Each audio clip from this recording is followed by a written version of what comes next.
was unsatisfactory. It is understood that the group is still discussing details with international mediators.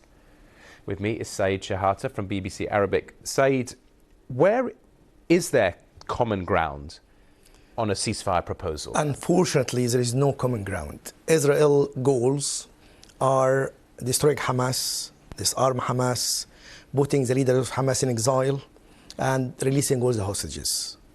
On the other side, Hamas' main demands the withdrawal of Israeli forces from Gaza, end of the war, and resuming the hundreds of trucks to go into Gaza. So there is a gap between both of them. So the new proposal put by Mr. Steve Witkoff, the U.S. envoy to the Middle East, which said like 10 living hostages will be released and 18 bodies of dead hostages will be released during a 60-day truce, temporary truce between Hamas and Israel, and allowing some aid and releasing some Palestinian prisoners. So it's a gap between them. There's a problem, isn't there? Because there's a huge humanitarian crisis going on, and it's not helped by a lack of ceasefire, to say the least. The US-backed group distributing aid that has been controversial, that we've been discussing a lot this week, has opened a third site to hand out aid, and they say many more are going to open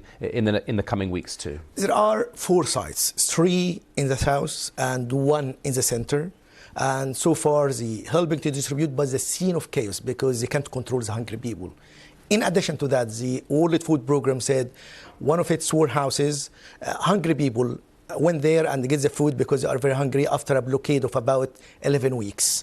The security, American security contractors and the Israeli troops cannot control the situation because hungry people cross the fences. Some people were killed, some people were injured. So there is scene of chaos, and this is the reason UN criticizing and cannot cooperate with this new mechanism of the Gaza Humanitarian Foundation, which backed by Israel and America. The main reason for that is the things they are not impartial, they are politicized, they weaponize the aid, but Israel insisting that this is the only way to avoid Hamas to steal the aid. Hamas denies that. So there's still people in need, and the only way to get that is many trucks because the centers are not enough, only on few places, and it's against, like some people, like old people with mobility problems, they cannot go there, even still the war going on, the strikes, so they put people in harm if they go there to get there. So there is many problematic, issues around